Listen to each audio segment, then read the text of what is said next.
पवार वंश राजवंश के बारे में बात करूं तो ये भी बहुत ज़्यादा महत्वपूर्ण है दोस्तों। जो कुमाऊं ना गढ़वाल का परमार पवार राजवंश था उसके बारे में थोड़ा सा हम जानने की कोशिश करेंगे कि ये था क्या, और इसके अंतर्गत जो पवार राजवंश था उसकी क्या इसमें भूमिका रही, क्या सक्रिय भूमिका रही, इसके बारे में हम चर्चा करते हैं। दोस्तों, जब कुमाऊं में गोरखाओं का शासन हुआ और गढ़वाल में भी इन्होंने अपना शासन किया था, थोड़ा सा इस पर यहाँ हम देखते हैं। जब रवस राजाओं का शासन की बात करूं तो इसके सुरक्षा की यहाँ पर सुरक्षा के अभाव में किले को ये असुरक्षा के अभाव यहाँ पर था, और गढ़वाल का जो पवार वंश था, राजवंश था, उसमें जो सबसे शक्तिशाली जो शासक था उस राजा का नाम चांदपुरगढ़, जिसे भानु प्रताप द्वारा स्थापित किया गया था।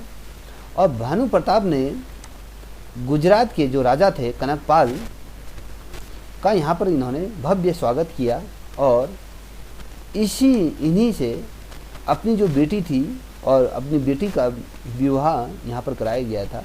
कभी क्वेश्चन समटाइम ऐसा बनता है दोस्तों कि जो ऐसे कौन सा शासक थे जिन्होंने कनकपाल का स्वागत किया था, वो कहाँ के शासक थे? तो वो गढ़वाल के शासक थे। ये जो स्वागत किया गया था वो भानु प्रताप ने, जो गुजरात के जो राजा कनकपाल थे, इनका यहाँ पर स्वागत करा और साथ ही इनसे अपनी बेटी का विवाह भी कराया था। और कालांतर में जो इसका जो फलस्वरूप कनकपाल द्वारा 888 ईसा में चांदपुर गढ़ चमोली में पमार वंश की नींव पड़ी। यहाँ पर इनके द्वारा ये नींव इनके द्वारा रखी गई थी। अब बात करते हैं दोस्तों, जो ये नींव रखी, कभी क्वेश्चन इस प्रकार से आता है कि किसके द्वारा चांदपुरगढ़ जो चमोली जो राजधानी बनी की नींव किसके द्वारा रखी गई थी? तो ये जो नींव रखी गई थी परमार वंश के द्वारा ये नींव रखी गई थी, जिसमें भानु प्रताप द्वारा अपनी बेटी का विवाह जो कनकपाल थे इनके द्वारा कराया गया था। अब थोड़ा सा मैं आपको इस गढ़वाल का जो पमार वंश राजवंश है वहाँ की तरफ ले जाना चाहूँगा। आप पेन और कॉपी अपने साथ लीजिए, ये इसके साथ मेरे साथ नोट्स बनाते जाइएगा, क्योंकि ये बहुत ज़्यादा महत्वपूर्ण रहेंगे आपके लिए, क्योंकि ये परीक्षा के दृष्टिकोण से बहुत ज़्यादा महत्वपूर्ण है। आपको प्रारंभ से समझना होगा। वीडियो शायद लेंथी होगी मगर बहुत ज़्यादा महत्वपूर्ण भी रहेगी। दोस्तों, जो गढ़वाल का जो परमार राजवंश था उसके इतिहास की तरफ हम आपको ले चलते हैं। अगर हम जो इतिहास के जो ऐतिहासिक जो सूत्रों की यदि हम माने या उसके अनुसार चलें, तो जो परमार राजवंश की जो स्थापना हुई थी, तो आपको बता दिया है मैंने, कनकपाल द्वारा इसकी जो स्थापना हुई थी ये 888 ईसा पूर्व में, जो चांदपुरगढ़ था जो चमोली में है, तो वहाँ पर इसका क्या हुआ था, इसकी स्थापना हुई थी, इसकी नींव पड़ी थी। और जो गढ़वाल का जो परमार राजवंश था, एक तौर से यह स्वतंत्र था, या कहें राजनीतिक रूप में, शक्ति के रूप में ये राजवंश की स्थापना हुई थी, और 10वीं और 11वीं शताब्दी के आसपास इसकी स्थापना हो गई थी। अब यदि हम बात करें कि ये किस वर्ष या किस ईसा में हुई थी, तो किस शताब्दी में इसका स्थापना हुई थी, इस राजनीतिक शक्ति के रूप में जो परमार राजवंश के स्वतंत्र जो थे, तो 10वीं और 11वीं शताब्दी के आसपास ही इसका ये स्थापना माना जाता है, या इसको स्थापित किया गया था। और परमार वंश के जो प्रारंभिक जो नरेश थे, जो कार्तिकेयपुरी के जो नरेश के सामंत थे, ये यहाँ पर रहते थे।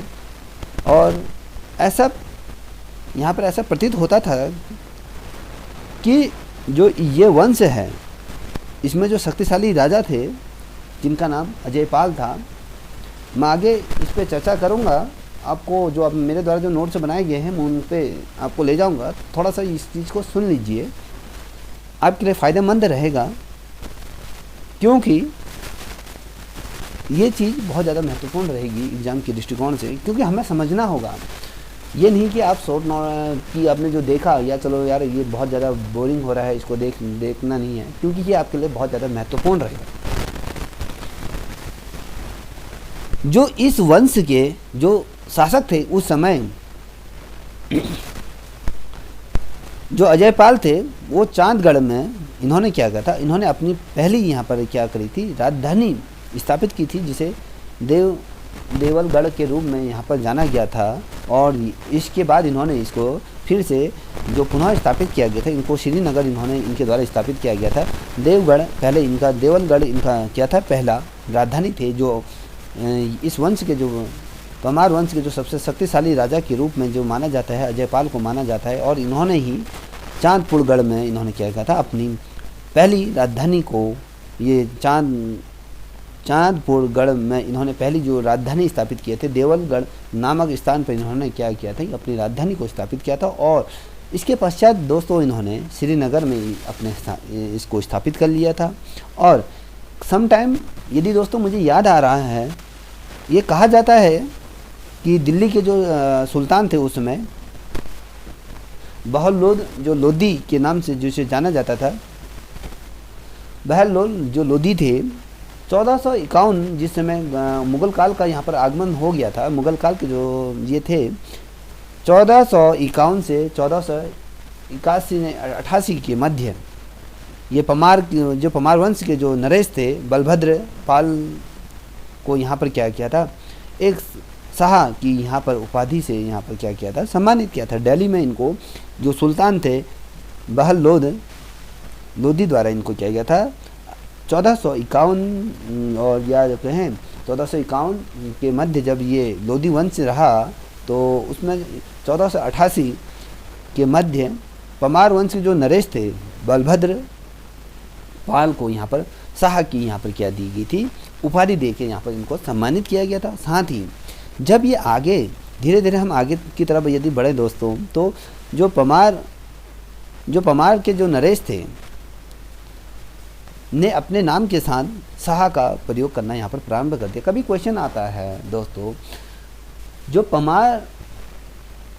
पवार राजवंश है, उनके जो शासक थे, उन्होंने अपने नाम के आगे कब शाह शब्द को जोड़ा, और ये जो शाह शब्द की जो उपाधि थी वो किसके द्वारा दी गई थी, कभी क्वेश्चन ये पुटअप होता है, तो ये लोदी द्वारा इसको ये सम्मान दिया गया था, जो शाह की उपाधि इनको दी गई थी। और यदि मैं बात कहूँ, जो पवार राजाओं ने शाह को शाही के रूप में इसे उपाधि जो दिल्ली के जो बादशाह थे, उन्होंने इन्हें जो एक तो शाह या कहें या शाही, दोस्तों इसमें कंफ्यूज ना करें, जो दिल्ली के किसी भी जो बादशाह ने इन्हें जो उपाधि नहीं दी थी। यदि मैं बात करूं, जो ये उपाधि जो शुद्ध रूप इसका था, जो हिंदू उपाधि ये थी, एक हिंदू उपाधि के रूप में ये थी। और जब धीरे धीरे कालांतर में यदि हम जाएं, तो उस समय जो वर्तमान में जो हिमाचल प्रदेश के जो थोयोग या मंथन या रवाई आदि क्षेत्रों में भी इसे शामिल किया जाता था। यह शाह या हिंदुत्व या शुद्ध या इसकी जो उपाधि को यहाँ पर सम्मिलित किया जाता था। और साथ ही जो हिमाचल प्रदेश में जो डोगरा और या कहें रामणी गढ़ जो था, तो वो गढ़वाल नरेश के अधीन ये राज्य या प्रदेश या कहें ये स्थान हुआ करते थे। गढ़वाल में जो मुगलों ने धीरे धीरे छुट-पुट आक्रमण किए थे, और आक्रमण किए तो उसके पश्चात जब गढ़वाल कभी भी इनके अधीन नहीं रहा, जो मुग़ल काल के जो शासक रहे इनके अधीन कभी नहीं रहा। और यदि मैं बात करूं, तो इसमें एक रोचक प्रसंग की मुझे याद आ रहा है, एक रोचक प्रसंग था 1636 में जो मुग़ल थे, उनके जो सेनापति थे नवाब खतवा द्वारा क्या किया गया था, जो दून घाटी थी वहाँ पर इनके द्वारा हमला किया गया था। जब देहरादून की जो दून घाटी थी वहाँ पर इनके द्वारा हमला किया गया था, उसी समय में जो गढ़वाल के जो राजा थे, जो बागड़ोर या कहें जो महारानी, जो महारानी जो कर्णावती के यहाँ पर हाथ में थी, ये यहाँ की जो सेनापति थी, या कहें जो बागडोर थी यहाँ की, जो गढ़वाल के उस समय 1936 की ना 1636 के बारे में बात कर रहा हूँ दोस्तों। तो उस समय की यहाँ की जो सत्ता था, महारानी जो कर्णावती के यहाँ पर हाथ में ये सत्ता थी, और उन्होंने जो अपनी वीरता और या कहें सूझबूझ की मदद से जो शक्तिशाली जो मुग़ल थे उनको यहाँ पर करारी रूप से हार दी थी। अब थोड़ा सा मैं इसमें आपको आगे ले जाता हूँ, जो PDF फाइल की तरफ मैं आगे अग्रसर करता हूँ। इस जो वंश के जो 37वें जो राजा थे अजयपाल द्वारा क्या किया था, देवलगढ़ में अपनी जो राजधानी थी उसको स्थापित किया था, और यहाँ से फिर उनके द्वारा प्रतिस्थापित जो किया गया था श्रीनगर में स्थापित किया गया था। इसी ने कत्यूरियों से सोने का सिंहासन भी छीना था। अब कौन से राजा ने कत्यूरियों से इनके सोने का सिंहासन छीना था, क्वेश्चन पुट अप होता है।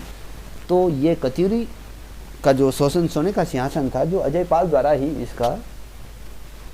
इनके द्वारा इसको छीना गया था। और जो पमार शासकों को, जो लोधी वंश के जो शासक थे, लोधी ने क्या कहा था, मैंने आपको इसकी शाह की जो उपाधि दी थी, जो सर्वप्रथम जो ये दी गई थी, यह बलभद्र शाह को ये उपाधि दी गई थी, जिसके पीछे इन्होंने शाह लिखना प्रारंभ करा था। और ये पमार शासक थे, ठीक है। और मैंने आपको ये बोला दोस्तों, 1636 में जो मुग़ल शाहजहां के जो सेनापति थे नवाज खाखा ने क्या किया था, दून घाटी में आक्रमण किया था।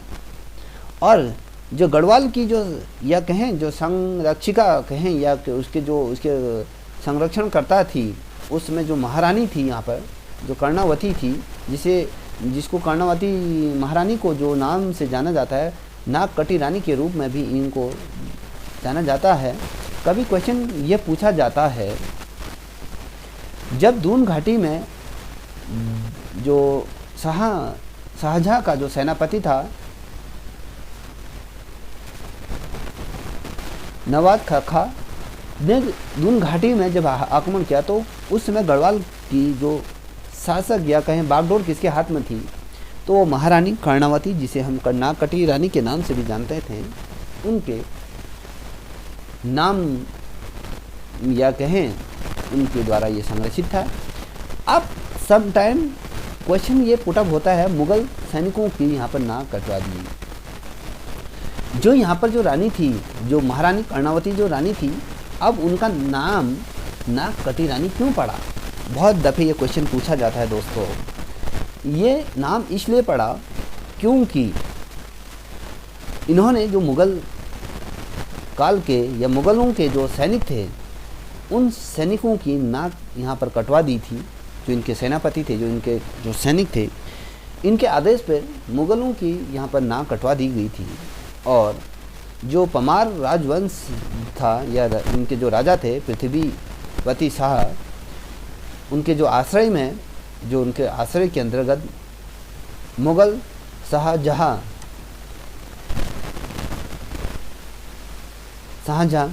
जो दारा शिको के पुत्र सुलेमान शिको, जो औरंगजेब से नाराज़ हो गए थे, उन्होंने क्या किया, मैंने इससे पूर्व आपको बताया था, 1790 में गोरखा आक्रमण, जो कुमाऊं में गोरखाओं ने इसे जीत लिया था। उसके बाद 1791 में इन्होंने गोरखाओं द्वारा आक्रमण किया गया था और गढ़वाल में इनकी पराजय हुई, क्योंकि यहाँ पर इस समय किनका शासन चल रहा था, पमार राजवंश का यहाँ पर शासन चल रहा था, क्योंकि ये शक्तिशाली थे। अब थोड़ा सा मैं आपको इतिहास की तरफ ले जाना चाहूँगा, क्योंकि यहाँ पर बहुत ज़्यादा रोचक चीज़ें आपको देखने को मिलेंगी।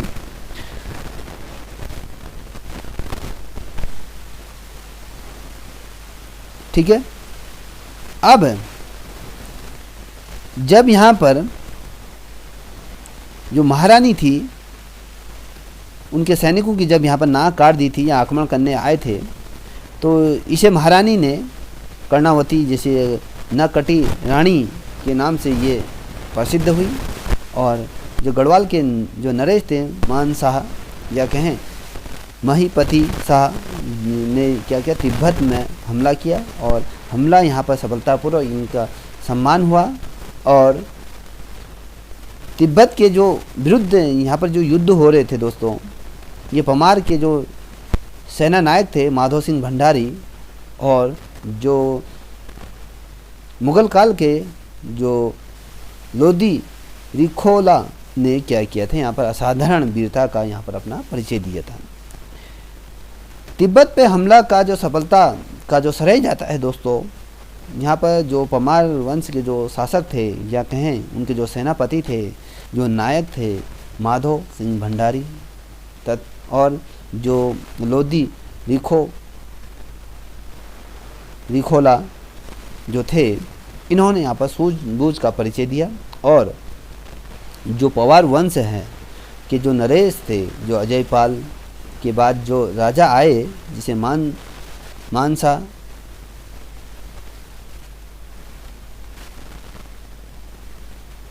फतेहपति शाह या कहें प्रदीप शाह महान यहाँ पर क्या हुए, राजा हुए।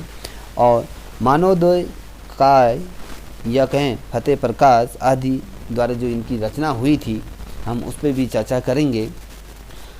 और जब दोस्तों यदि मैं बात कहूँ गढ़वाली भाषा में, तो पवार वंश था जो उसका शासनकाल था, उसमें गढ़वाली राजभाषा में भी उसका प्रयोग किया गया था। गढ़वाली राज्य की जो ये भाषा राजभाषा थी, ठीक है। अब देखते हैं, थोड़ा सा आगे बढ़ते हैं। जो यहाँ पर आपको मैं थोड़ा दिखाना चाहूँगा, जो फरवरी 1803 में जो अमर सिंह थापा और हस्तिदल चौंतीरिया जो थे, यहाँ पर इनके बीच जब यहाँ पर जो अमर सिंह थापा था और यहाँ पर भयंकर भूकंप आया था या प्राकृतिक आपदा हुई थी या भूकंप आया था, तो गढ़वाल के भाग पर इनके द्वारा वहाँ पर उसमें कब्जा कर लिया गया था। सम टाइम दोस्तों 14 मई की बात कहूँ, 14 मई 1804 की मैं बात कर रहा हूँ, जिसमें गोरखाओं के हाथ में जो प्रबंध शाह थे, बस शाह की यहाँ पर क्या हुई, पराजय हुई, ठीक है। जब यहाँ पर इनकी पराजय हुई, पमार वंश के जो नरेश थे, इन्होंने अपना राज्य गोरखाओं के हाथों ये खो बैठे थे। और उस समय गोरखाओं द्वारा कुमाऊं गढ़वाल पर गोरखाओं ने अपना शासन स्थापित कर लिया था। अब आता है क्वेश्चन दोस्तों कि किस वर्ष गोरखाओं ने गढ़वाल पर अपना शासन आधिपत्य स्थापित कर लिया था। तो वो 14 मई 1804 को देहरादून में जब खुड़बुड़ा मैदान का युद्ध हुआ था, ठीक है, मैं फिर दोहरा रहा हूँ, 14 मई 1804 को देहरादून के खुड़बुड़ा मैदान युद्ध जब हुआ था, गोरखा और यहाँ पर प्रबंधन शाह जो गढ़वाल के अंतिम शासक के रूप में यहाँ पर थे, तो यहाँ पर जो प्रद्युमन शाह थे, यहाँ पर ये वीर गति को प्राप्त हुई। कहने का मतलब है यहाँ पर इनकी मृत्यु हुई। जो प्रद्युमन शाह के जो पुत्र थे, उनका जो नाम था कुंवर प्रीतम शाह या और जो सुदर्शन शाह, तो क्या हुआ, इनके द्वारा इनको जेल जो काठमांडू में स्थित है वहाँ पर इनको गिरफ्तार कर ले गए थे। और जो सुदर्शन शाह थे, ये हरिद्वार चले गए थे, क्योंकि यहाँ पर ये युद्ध में हार गए थे और इनके पिता की यहाँ पर मृत्यु हो गई थी, तो इनको ये जेल ले गए।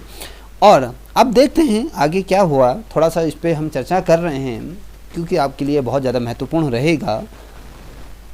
जब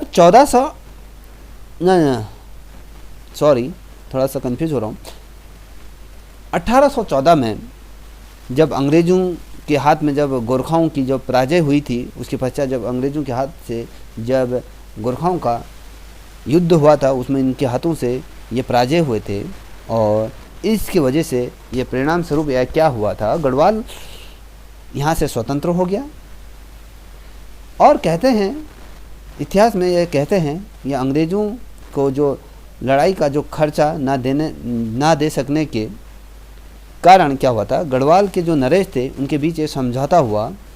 समझौता में क्या हुआ था, इनके द्वारा आधा राज्य अंग्रेज़ों को देना पड़ा। तत्पश्चात क्या हुआ, यहाँ पर अंग्रेज़ों ने जो गढ़वाल के जो नरेश थे उनको धोखा दिया या इनसे जो वचन दिया था या संधि जो की थी उसको इन्होंने भंग कर दिया। भंग करने के पश्चात दोस्तों ये पूर्वी गढ़वाल पर इनके द्वारा अधिकार कर लिया गया। साथ ही धीरे धीरे इन्होंने जो गढ़वाल नरेश थे, कभी जो श्रीनगर इनकी जो राजधानी को ये छोड़ना नहीं चाहते थे, जो गढ़वाल के जो नरेश थे कभी भी ये अपनी जो राजधानी थी जो श्रीनगर को ये छोड़ना नहीं चाहते थे, क्योंकि यहाँ पर अंग्रेज़ों ने कूच किया था और कूच करने के कारण यहाँ पर इनके कारण जो गढ़वाल के जो नरेश थे, जो सुदर्शन था, जो इनके पुत्र थे, जो हरिद्वार चले गए थे जब पिताजी की मृत्यु हो गई थी। एक तो कुंवर प्रीतम शाह थे जिसको काठमांडू जेल में बंद कर दिया गया था, और जो सुदर्शन था से ये यहाँ से भाग कर हरिद्वार चले गए थे।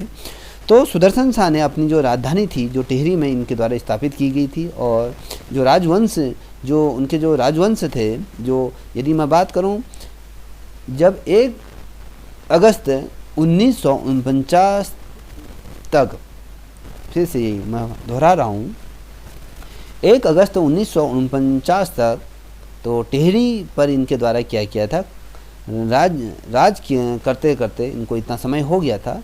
उसके पश्चात क्या हुआ था, जो भारत जब स्वतंत्र हुआ था तो भारत को एक प्रबुद्ध राष्ट्र बनाने के रूप में जितने भी ये राजवंश या रजवाड़ा थे या इनको भारत सरकार द्वारा अपने अधीन इनको विलय कर लिया गया। और टिहरी राज्य को, जो टिहरी था उस समय, ठीक है, जो मंडल या कहें जो राज्य के रूप में जब राजाओं के समय में जो टिहरी राज्य था, जो जिस पर टिहरी को उत्तर प्रदेश के एक जनपद के रूप में यहाँ पर स्थापित कर दिया गया था। ठीक है, अब सम टाइम जो क्वेश्चन यहाँ पे पुटअप होते थे मैं आपको बताता हूँ। जो सुदर्शन शाह की जो मांग पर क्या किया था, यहाँ पर देखिए, थोड़ा सा मैं ज़्यादा अंदर आपको ले गया इसके।